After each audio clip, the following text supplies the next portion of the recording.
निर्गमन की किताब उसका 24वां अध्याय पहले से 3 वचन पढ़ेंगे।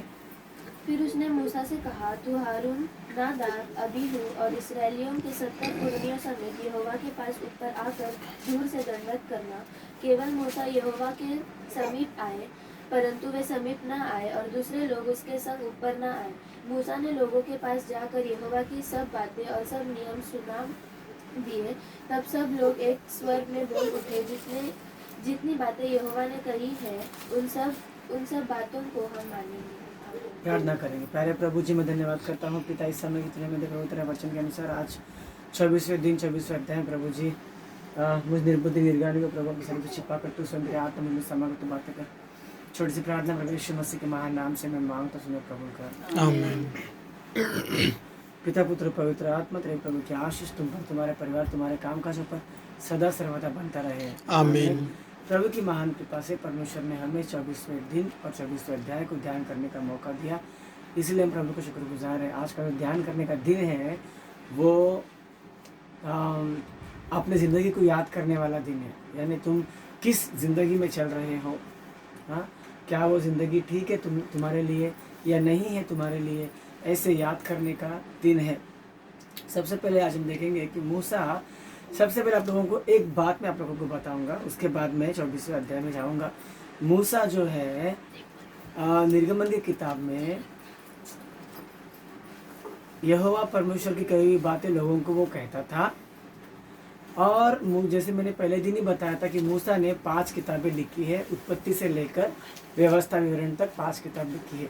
तो आज व्यवस्था विवरण 24वें अध्याय में जो वहाँ पे लिखा है, व्यवस्था विवरण 24वें अध्याय में जो व्यवस्था उसमें लिखा है वो ये है कि स्त्री और पुरुष के अलग अलग होने के बारे में, यानी एक पति और एक पत्नी जो है वो तलाक लेने के बारे में लिखा है। लेकिन ये बातें जो है परमेश्वर ने मूसा को बताने के पहले ही और लोगों को बोलने के पहले ही मूसा खुद इस नियम को व्यवस्था विवरण 24वें अध्याय में लिखा है। हम कैसे ये मान ले कि मूसा ने खुद लिखा है? मत्ती सुसमाचार उसके 19वें अध्याय उसका पहले से लेके 5 वचन तक फरीसी लोग आके यीशु मसीह को की परीक्षा लेने के लिए वो लोग उनको पूछते हैं कि एक पत्नी एक पति से कभी क्या बोलते हैं तलाक ले सकते हैं? तो यीशु उनको कहता है कि लेने की तलाक के बारे में तो कुछ भी व्यवस्था में एक पत्नी एक पति से दूर जाने के बारे में कुछ भी लिखा नहीं है करके। तो लोग पूछते फिर मूसा ने कैसा लिखा? क्योंकि मूसा ने व्यवस्था विवरण के 24वें अध्याय में लिखा है इसके बारे में। तो लोग उसको पूछते हैं फिर मूसा ने कैसे लिखा व्यवस्था में? तो यीशु बोलता है तुम हठीले हो और तुम्हारे हृदय की कठोरता के कारण कि तुम ऐसे करने वाले हो आगे, ये सोचकर उसने लिख के रखा है करके यीशु मसीह वहाँ पर जवाब देते। इस जवाब से मालूम पड़ता है कि मूसा ने को भी मालूम है, परमेश्वर ने भी कहा यहोवा ने कि तुम हठीले लोगों करके, और मूसा भी जान गया कि हठीले लोगों करके ये लोग ऐसे करेंगे आगे को। तो वैसे करने से बचने के लिए परमेश्वर ने क्या किया, मूसा को प्रेरित किया और मूसा ने व्यवस्था विवरण में 24वें अध्याय में इस तलाक के बारे में लिखा है। आप लोग घर में वचन के बाद में व्यवस्था विवरण 24वां अध्याय भी पढ़ लो और उसके बाद मत्ती सुसमाचार उसका 19वां अध्याय 1 से 7-8 वचन तक भी पढ़ लो, तो आप लोगों को समझ में आ जाएगा। तो आज ये है कि कितने बार पीछे भी निर्गमन में बहुत लोगों ने परमेश्वर को साक्षी मानकर हाँ हम सब सुनेंगे तुम्हारी बात, तुम्हारे नियम सुनेंगे करके हाँ बहुत बार बोला, लेकिन आज भी ऐसे ही बोला। परंतु आज एक क्रिया हुआ, क्या हो गया? वो मूसा ने जब भी इस्राएल के 12 गोत्र को स्मरण कर 12 खंबे गाड़ कर वेदी बनाई, तो उस पर जवानों को भेजा। तभी जवान लोगों ने क्या किया, पशु को घात कर उसका लहू जो है आधा कटोरे में डाला, ऐसे लिखा है बाइबल में, आधा कटोरे में डाला और आधा क्या किया, लोगों पर छिड़का और वेदी पर भी उसने डाला। और उसके बाद सभी लोगों ने हाहाकार दिया कि हाँ हम तुम्हारे बात को मानेंगे करके। तो ये जो कटोरे का लहू है और ये जो वेदी पर जो लहू छिड़का है और जो लोगों पर जो लहू छिड़का है, ये लहू इस वाचा का साक्षी है कि लोगों ने कहा था कि हाँ मैं मानूंगा कर कर। तो दोस्तों, हम यीशु मसीह भी जब जगत पे मेमना बनकर आया, जगत का पाप उठा ले जाने वाला है मेमना, ठीक है, तो वो यीशु मसीह है। तो प्रभु भोजन के दिन जैसे यहाँ पर भी हर बार लोग बोलते कि हाँ हम तेरे नियम को मानेंगे, तेरे आज्ञा को मानेंगे, तेरे सारे चीज़ को मानेंगे कि बोलते हैं, वैसे ही हर महीने में हम लोग भी प्रभु भोजन के लिए, जैसे कि हम लोग अंदर से बहुत साफ है, वैसे हम लोग ऊपर से बहुत साफ कपड़े पहन के जाते हैं, नहीं? तो ये साक्षी है इस बात का कि जितना सफ़ेद कपड़ा तुमने ऊपर से पहन के अपने आप को प्रभु के सामने प्रेजेंट किया है, उतने ही साफ, उतना ही सफ़ेद तुम्हारा दिल, हाँ, तुम्हारा मन, तुम्हारा शरीर और तुम्हारे कार्य भी होनी चाहिए, ठीक है कहकर मैं नहीं कह रहा हूँ, होनी चाहिए पवित्र। क्यों? क्योंकि हम अभी उसके लहू में उसके लहू पीने वाले हैं और हम लोग कबूल भी करने वाले हैं कि अब तक जो मैंने किया उसे माफ़ कर प्रभु, अब से मैं सावधानी से रहूँगा करके हम लोग प्रभु भोजन में बोलते हैं। और उसके बाद ही वो लहू कटोरे में से मिलता है। तो वो लहू जो है तुम्हारे ज़िंदगी को याद कराता है कि तुमने ये वाचा बांधा है। हर महीने आप लोग नया वाचा बांधते प्रभु के साथ। हम प्रभु भोजन बहुत लोग बोलते हैं कि ये महीने का प्रभु भोजन नहीं मिला, ये महीने मैंने प्रभु भोजन नहीं लिया, ये महीने में मैंने मेज पे संगति नहीं किया। अच्छी बात है, ये बहुत अच्छी बात है कि आप लोग हर महीने संगति करनी चाहिए, लेकिन संगति के दौरान क्या मालूम पड़ता है आप लोगों को मालूम है क्या कि परमेश्वर का वाचा, इधर भी लोगों ने ये बोला कि हम लोग तेरे सारे नियम को, प्रभु का जो सारे नियम को मानेंगे जानेंगे करके, तब जाके लहू छिड़कता है। यानी जो वादा किया अभी से, तो लहू छिड़का मैं तुम पर, तो अभी से तुम लोग वो नियम को मानना चाहिए। नहीं मानोगे तो लहू तुम्हारे लिए साक्षी बनेगा। वही लहू जब लोगों को, ये लहू का दो काम होता है, एक तो वो छुटकारा भी दिलाता है और एक वो बुरे काम करने से भी बचाता है। जैसे 17 तारीख को 17वें अध्याय में दो काम हुए हैं, एक तो प्रार्थना भी हुआ पहाड़ पर और एक तो युद्ध भी हुआ पहाड़ के नीचे। हाँ, ये प्रार्थना करते हैं मतलब नीचे युद्ध होता है, ठीक है। तो दोनों भी काम होना चाहिए। दोनों में से अगर एक काम भी नहीं हुआ या दोनों में से अगर एक काम भी कम हुआ तो हार तुम्हारे जीवन में, हार यानी शैतान, दुश्मन, हार तुम्हारे जीवन में आ जाएगा। तो ये हमारे आत्मिक जीवन में भी लोग सोचते हैं कि हमारे लिए पासवान प्रार्थना करता है, हम लोग हमारे अयाशी करेंगे, नहीं चलेगा। तुम भी युद्ध करना चाहिए। जैसे लोगों ने नीचे पहाड़ के नीचे युद्ध किया और मूसा एक नबी बनकर, ठीक है, एक लेवी गोत्र का, लेवी वंश का एक याजक के क्रम में वो है, वो बनकर वो ऊपर प्रार्थना करता था, ठीक है। तो वो जैसे प्रार्थना करता था और लोग युद्ध करते थे, तो जिंदगी भी ऐसे ही है, प्रभु भोजन भी ऐसा ही है कि आप लोगों का पासवान आपके लिए प्रार्थना करेगा और आप लोगों युद्ध आप लोग को ही करने का है। युद्ध माने क्या? शैतान ख्याल डालता है कि आज कुछ गलत कर देंगे तो वो युद्ध होगा, नहीं, गलत नहीं होने देना। शैतान ख्याल डालेगा कि आज हम लोग कुछ प्रभु के खिलाफ कर देंगे, तो तुमको युद्ध के लिए खड़ा होना है कि नहीं। युद्ध दो चीज के लिए होता है, एक दुश्मन को मारने के लिए भी और एक दुश्मन से बचने के लिए भी। समय आने पर दुश्मन को मारना भी चाहिए और समय आने पर दुश्मन के वार से बचना भी चाहिए। और ये कब संभव होगा? जब तुम्हारे लिए एक लेवी गोत्र का, लेवी वंश का, मूसा के तरह अगर याजक के क्रम में रहकर प्रार्थना करने वाला है तो, ठीक है। इसलिए आपको एक ही कलीसिया में रहने की आज्ञा होती है कि आप लोग कलीसिया बदली मत करो, एक ही कलीसिया में रहो, ताकि एक ही पासवान तुम्हारे सारे नाम को, तुम्हारे सारे काम को, तुम्हारे सारे दिल को, तुम्हारे सारे घर को, तुम्हारे सारे तकलीफ को, तुम्हारे सारे परेशानी को और तुम्हारे सामर्थ को युद्ध कर सकते हैं कि नहीं कर सकते हैं, ये झेल सकते हैं कि नहीं झेल सकते हैं, ये उसको मालूम होगा। और वो सारी बात लेकर वो दोनों हाथों को ऊपर कर कर तुम्हारे लिए, तुम्हारी कमजोरी के लिए वो प्रार्थना करेगा। और जैसे वो प्रार्थना करेगा तुम लोगों को भी डट के भले युद्ध हो खड़ा होना है।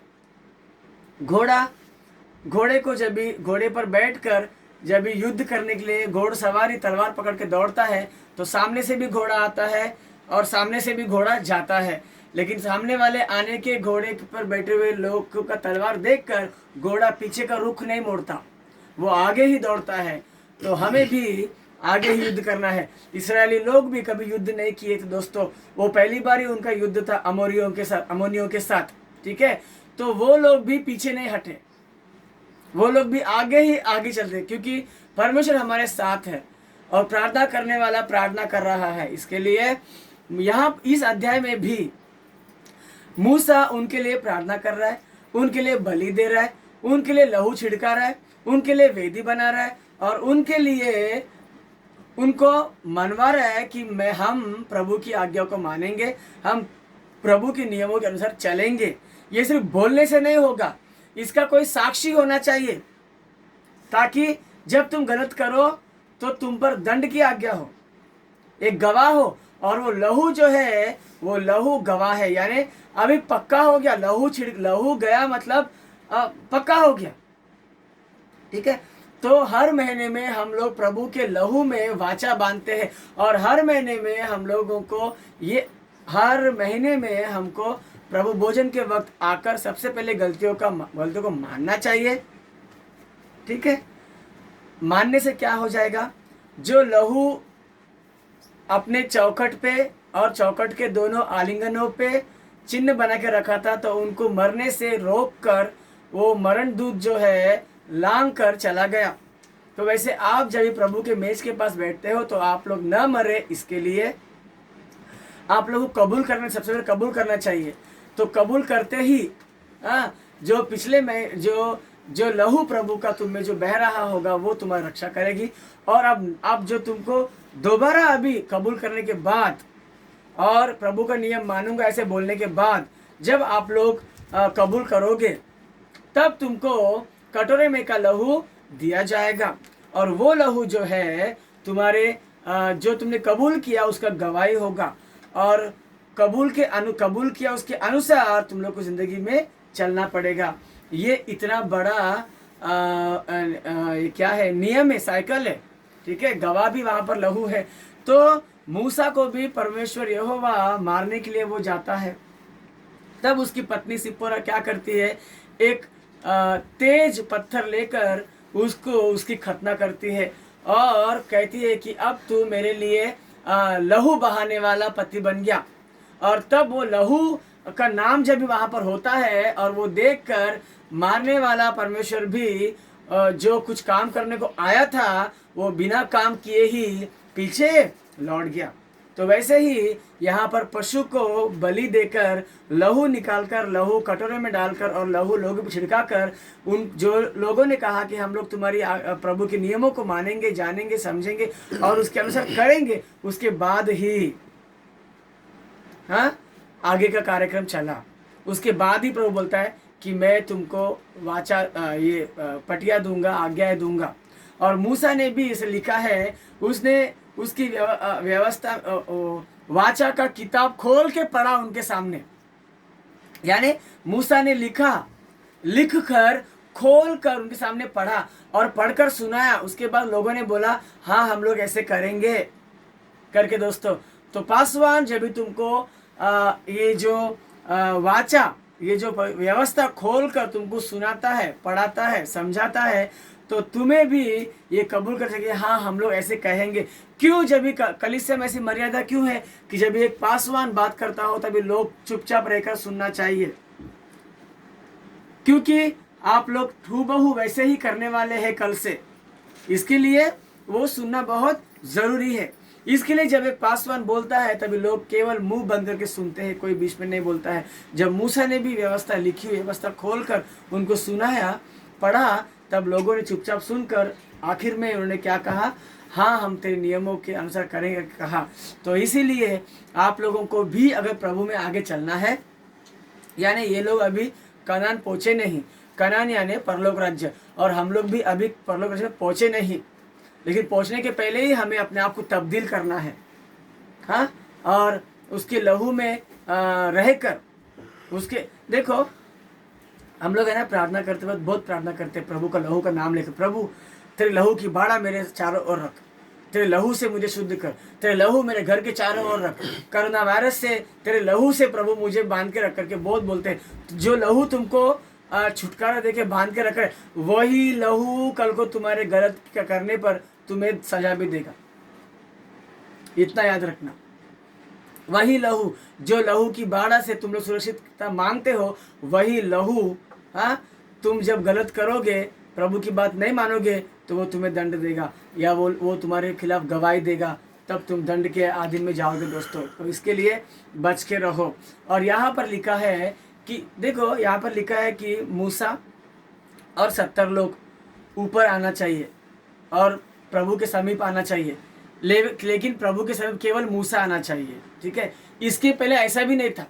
इसके पहले सब लोग पहाड़ के नीचे खड़े रहना चाहिए, पहाड़ को छूना भी नहीं चाहिए, पहाड़ के नीचे चारों ओर तुम लोग बाड़ा बांध के रखो, कोई पशु भी घास भूस चरना नहीं चाहिए, ऐसे था। लेकिन ये लोगों ने प्रभु की आज्ञाओं को मान कर चल रहे हैं और कह रहे हैं, मान रहे कि मैं मानूंगा, हम लोग मानेंगे, हम लोग वैसे करेंगे। तो धीरे धीरे प्रभु का रिश्ता क्या हो रहा है, एक एक के लिए बढ़ता जा रहा है। इसके लिए आज के वचन में लिखा है कि 70 लोग आना चाहिए मूसा के साथ, और थोड़े 70 लोग थोड़े दूर रहना चाहिए, और मूसा बहुत करीब होना चाहिए। तो जितना आप लोग प्रभु की आज्ञा को मानोगे, उतना दूरी प्रभु की और तुम्हारे बीच घट जाएगी।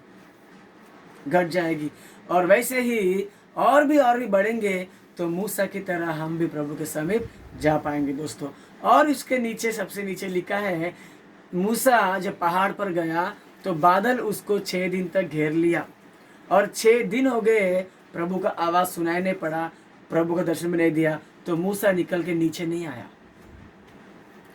आया, वो वहीं पर डटा रहा, वो वहीं पर था। फिर लिखा है कि 7वें दिन प्रभु का आवाज़ आया, तब वो बादल पर बादल पहाड़ पर चढ़ गया, हाँ, और बादल उसको घेर लिया, और उसके बाद वो 40 दिन रहा। तो दोस्तों, वो 40 दिन और ये 7 दिन 47 दिन है। तो हम लोग भी बाइबल मिशन में बसों बुधवार से लेकर ईस्टर के दिन तक 47 दिन होते हैं। ठीक है, कोई लोग अलग अलग लोग जो है केवल 40 दिन ही करते हैं, और बसम बुधवार को नहीं मानते हैं। बसम बुधवार होने के बाद सोमवार से शुरू करते हैं वो लोग, ताकि वो लोग 40 दिन ही गिनते हैं। लेकिन हम बाइबल मिशन में प्रभु की ओर से, प्रभु के दिल से लिख कर, बाइबल मिशन हवा पे सुनहरे अक्षरों में लिख कर स्थापना किए गए मिशन में 47 दिन तक हम लोग क्या करते हैं, उपवास में रहते हैं। तो ये 47 दिन यहाँ पर मूसा के उपवास के दिन में दोस्तों छलकती है और दिखती है। तो इसीलिए कोई भी तुमको कहे कि तुम्हारा 47 दिन होता है, मगर बाइबल में 40 दिन ही लिखा है, ठीक है, तो ऐसे लोगों को ये सब बातें तो आप सुनकर आपका विश्वास डगमगाने न दे। ये सब देखकर, पढ़कर, जानकर आपका विश्वास को स्थिर रखो कि हम जो कुछ भी करते हैं प्रभु के आज्ञा से, वो कोई गलत बिल्कुल भी नहीं है, सब कुछ सही और सही है। भले आपको अभी कुछ न समझे, लेकिन वो बाद में आपको समझ में आएगा। पौलुस भी 1 कोरिन्थी 13 अध्याय में लिखता है आखिरी में कि पहले मैं सब कुछ नहीं समझता था, अब मैं सब कुछ समझने लग गया हूँ।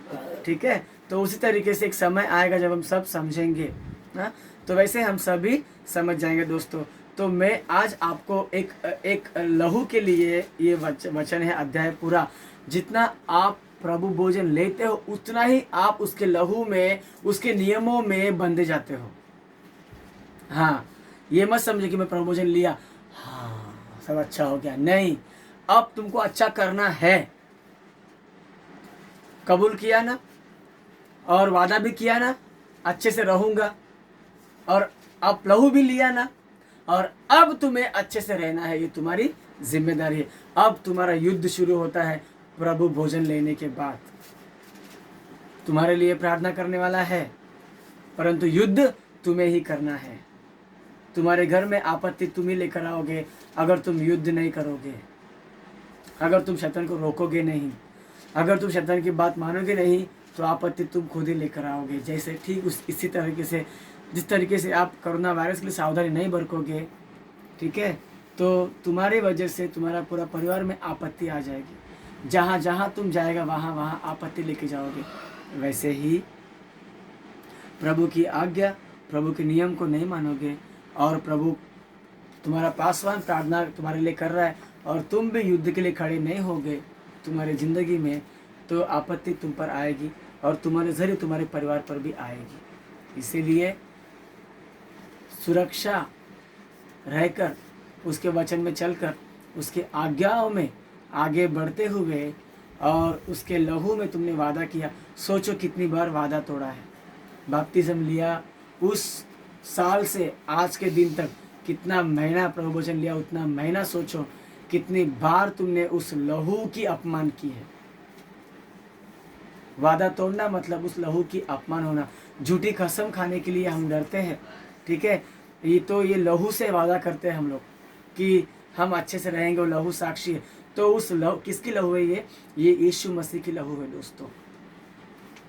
यहूदा इसका तो बोलता है कि मैंने एक निर्दोष लहू को मैंने बेचा है करके, तो एक लहू की गिनती है ये। तो हम अगर प्रभु भोजन लेने के पहले, लहू पीने के पहले वादा करते हैं कि मैं अब से सावधानी से रहूँगा, और लहू पीट कर बाहर जाते हैं, हम वो सावधानी बरतते नहीं है, तो हम उस लहू का अपमान करते हैं। वो लहू बहाए हुए यीशु मसीह का अपमान करते हैं।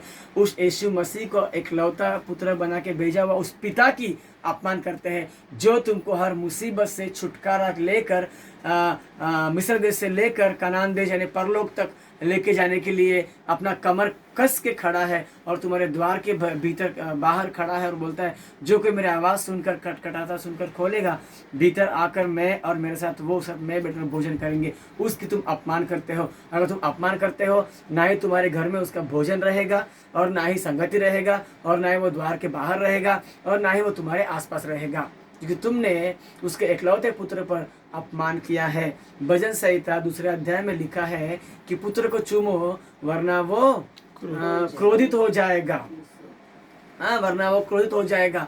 दोस्तों, तो उस पुत्र की लहू की अपमान हम लोग कर रहे हैं। अगर हम प्रभु भोजन लेकर भी हमारी ज़िंदगी को उसके नियमों के अनुसार नहीं चला रहे हैं, तो अपनी ज़िंदगी को बदलो, अपने आदतों को बदलो। आज ये वचन देखने वाले सभी लोग अपने अपने गिरेबान में झांक कर एक बार कि हमने कितनी बार प्रभु की लहू की अपमान किया है कर उस सारे अपमान का माफ़ी मांग लो, माफ़ी मांग लो। क्योंकि कैन को प्रभु कहता है, अगर तू भलाई न करेगा तो पाप तेरे आंगन में, तेरे दरवाजे में खड़ा रहे, चौखट पे खड़ा रहेगा, ऐसे रहेगा। तो वो खड़ा पाप जो है वो तुम्हें मौत और आपत्ति और बीमारी और नाश तक लेके जाएगा। व्यवस्था विवरण 28वें अध्याय के श्रापित वचन में लिखा है कि तुम इतने बीमार होगे कि तुम नाश होने तक वो क्षय रोग तुम्हारा पीछा करेगा। क्षय रोग यानी टीबी रोग, ठीक है। तो तुम नाश होने से बचना एक ही है कि प्रभु का वचन और प्रभु का लहू का हमने अपमान किया होगा, तो उसका हमको माफ़ी मांगना है प्रभु के साथ सबसे पहले। और दोबारा आप जब प्रभु भोजन लोगे तो प्रभु की लहू की अपमान न हो, और तुम्हारी ज़िंदगी का नया मोड़ लाकर युद्ध में जीत कर तुम आगे बढ़ो। तुम सोचोगे कि मैं युद्ध नहीं करूँगा, और पासवान प्रार्थना कर रहे हैं हमारे लिए जैसे मूसा ने किया था, तो प्रभु हमें बचाएगा। तो अगर ये सोच उस दिन युद्ध करने वाले भी अगर सोचते थे, तो अमोनिये से वो लोग हारते थे वो लोग। उनको युद्ध करना ही, हाँ, भले ही मूसा प्रार्थना कम किया तो वहाँ पर वो लोग हार रहे थे, ठीक है, मगर उन लोगों ने युद्ध कम नहीं किया। मूसा का प्रार्थना हाथ नीचे हो, ऐसे लिखा है कि मूसा का हाथ नीचे हो रहा था तभी वो लोग हार रहे थे, मगर ऐसे नहीं लिखा है कि वो युद्ध कम करने लगे तो वो हार रहे थे। नहीं, लगातार युद्ध तुमको ही करने का है। तुम्हारा जीवन है, तुम्हारा घर है, तुम्हारी बुरी अच्छी आदत भी तुम्हारी है, तो तुम्हें ही युद्ध करना है। ये युद्ध चलता रहेगा मरते दम तक। तो तुम्हें ही युद्ध करना है और तुम्हें ही इसकी जांच पड़ताल भी रखनी है। और प्रार्थना करेगा, प्रार्थना करेगा, ठीक है। तो दोनों भी साथ में करना चाहिए। आप लोग ये मत समझो कि मेरे घर में ऐसे हो रहा है वैसे हो रहा है तो मैं क्या करूं। नहीं नहीं, तुम युद्ध करो, शैतान के ख्यालों से युद्ध करो और शैतान के ख्याल को मात दे दो। और प्रभु के लहू का कम से कम सम्मान नहीं कर सकते हैं तो कम से कम अपमान तो भी मत करो। तुम्हारे कर्तृत्व से, तुम्हारे क्रिया से प्रभु का लहू अपमान होता है। और प्रभु ये आभा परमेश्वर, वो जो पिता परमेश्वर है, अपने पुत्र के लहू का अपमान होना वो कभी नहीं चाहेगा और वो किसी को छोड़ेगा नहीं। क्यों? क्योंकि उसके पुत्र ने एक भी पाप नहीं किया है। उसको पाप क्या है पता नहीं है, उसने अपना जीवन कुर्बान कर दिया है। तो ऐसे कुर्बान किया हुआ पुत्र का पिता जो है वो कभी भी माफ नहीं करेगा। उसका लहू अपने लिए दिया है तो उसकी बलि की सम्मान करो, अपमान मत करो। अगर अपमान किया तो माफ़ी मांगो। ये आज इन लोगों ने बोला कि हम तेरे नियमों में चलेंगे, वैसे आप लोग भी अपने आप से वादा करो। ऐसी स्थिति सदा प्रभु तुम लोग को देता रहे, आमीन। प्यारे प्रभु जो उसने बोया पिता, सब गुना फलवंत सुनने में यीशु के नाम से मैं मांग तुमने कबूल कर। अंतिम प्रार्थना करेंगे। प्यारे प्रभु जी मैं धन्यवाद करता हूँ पिता, इस समय तुमने मैं दिया 24वां अध्याय प्रभु जी। आज हमें तुमने यह स्मरण दिलाया प्रभु कि तुम प्रभु भोजन लेकर भी तुम बीमार हो, प्रभु भोजन लेकर भी तुम आपत्ति में हो। प्रभु भोजन ले, क्योंकि ये सारा कारण ये है कि हम युद्ध में हार जाते हैं या हम युद्ध नहीं करते हैं। तो हमें युद्ध करने के लिए शैतान के सारी कर्तृत्वों को प्रभु जी मात देकर तेरे पवित्रता में चलने के लिए आज तूने हमें सिखाया, समझाया प्रभु जी। इसके लिए मैं धन्यवाद करता हूँ पिता। प्रभु जी इस दुनिया के करना मेरे से बचा प्रभु। सभी जो तीनों कलीसिया में प्रार्थना करता हूँ प्रभु जी, सभी लोगों को अपने घरों में प्रभु जो प्रार्थना करते हैं, जिनको जो विपत्ति है, जिनको जो बीमार जानता है प्यारे मसीहा, सभी बीमार लोगों को, सभी आपत्ति वालों को, सभी दुष्ट शक्ति संक्रमण लोगों को प्रभु जी तू आशीर्वाद दे, छुटकारा दिला प्रभु, पवित्र कर प्यारे मसीहा। सभी के घर के चारों ओर प्रभु जी पवित्र बाड़ा बांध रख पिता परमेश्वर। और प्रभु तेरे वचन की अनुसरण शक्ति प्रदान कर। छोटी सी प्रार्थना प्रभु यीशु मसीह के महान नाम से मैं मांग तुझे कबूल कर, आमीन। हे पिता तू जो स्वर्ग में है, तेरा नाम पवित्र माना जाए, तेरा राज्य, तेरी इच्छा जिस स्वर्ग में पृथ्वी पर भी हो। आज हमारे प्रतिदिन का आहार हमें दे, जिस प्रकार हमने अपने अपराधी को क्षमा किया उसी प्रकार तू भी हमारे अपराधों को क्षमा कर, और हमें परीक्षा में ना परंतु बुराई से बचा, क्योंकि राज्य, पराक्रम और महिमा सदैव तेरी, आमीन। प्रभु यीशु लोग की जय हो, इब्लिस के कामों का नाश। प्रभु यीशु लोग की जय हो, इब्लिस के कामों का नाश। प्रभु यीशु लोग की अनंत जय हो, इब्लिस के कामों का सर्वनाश। हालेलुया हालेलुया, स्तुति स्तुति स्तुति, आमीन आमीन आमीन। आशीष लेंगे पिता के, पुत्र के और पवित्र आत्मा की सुरक्षा, उसकी लहू के अपमान की माफी, उसकी लहू के आगे पवित्रता से चलने की कृपा, नई रास्ता, नयापन हमें, हमारे परिवार सभीयों में और YouTube दर्शकों को सदा सर्वदा प्रभु देता रहे, आमीन। सभी लोगों को मरना।